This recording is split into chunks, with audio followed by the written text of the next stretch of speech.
She broke up with me in the middle of a rooftop bar, right in front of all our friends, tears streaming down her face as she screamed about how I was suffocating her. I was stunned, not just by the breakup, but by the way she performed it, like she was auditioning for a reality show and I was just a prop.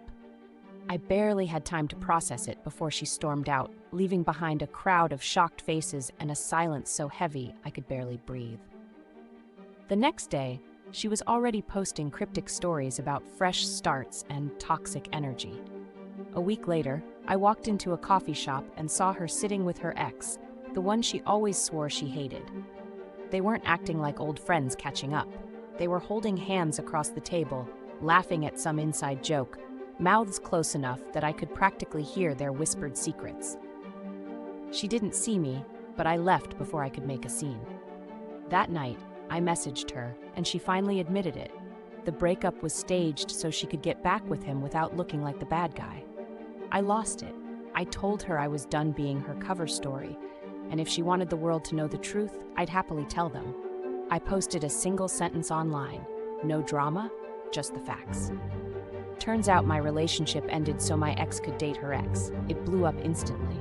Instead of calling to apologize, she showed up at my door, mascara running, begging me to take the post down. She wanted me to pretend I'd cheated first so she could post her healing journey and go viral for being the girl who overcame heartbreak. She promised me followers, pity, even a cut of any brand deals if I just played along. I looked at her, remembering every fight, every moment she'd twisted the truth, every time I'd let her rewrite the story so she stayed the hero. For once, I didn't cave. I wanted to be the villain if it meant I'd finally be free of her script. But when the DMs started pouring in, people calling me a liar, her friends piling on, strangers picking sides, I realized I wasn't angry anymore. I was just tired.